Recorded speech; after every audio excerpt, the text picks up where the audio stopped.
A special event this weekend will feature more than 100 artists, engineers, and inventors. The Portland Mini Maker Fair highlights people who build and create unique items.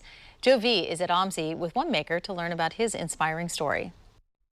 There are more than 100 unique makers that are part of the Portland Mini Maker Faire. It is this Saturday and Sunday. I don't know if there's any more unique, though, than Mr. John Furness, our guest right now. John, you go by the name The Blind Woodsman, or the nickname, I should say. That's correct. Self-explanatory to me.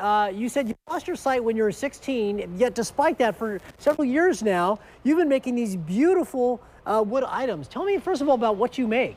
Well, I love to use the lathe, and so mainly I've been making bowls, cups, canisters. I even make rings and earplugs sometimes.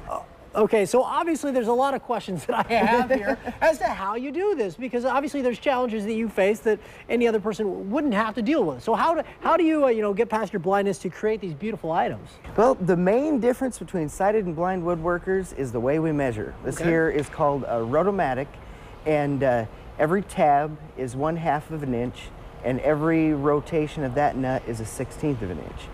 And otherwise, a saw is pretty much a saw, and you can't really change much about that.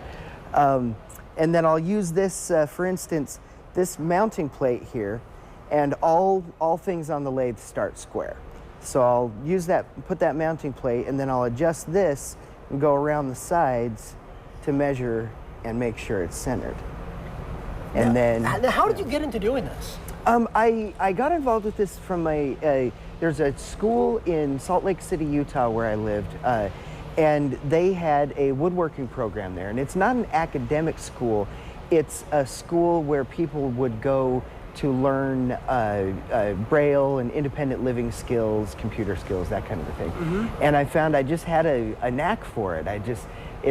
I'm better at woodworking than anything else I've ever tried. So I'm glad I can live up here and really be able to ply my trade, you know? Well, it's incredible work, an incredible gift you have. Thank you for sharing it with us and sharing your story. It's such a pleasure to meet you. And you can see John and his work right here at the Portland Mini Maker Faire. So it's this Saturday and Sunday here at OMSI. As you mentioned, a number of different makers. We'll have more information about that at kptv.com. John, thank you so much. Do appreciate it. You're very welcome. Thank you too. Thank you. Let's send it back to you in the studio.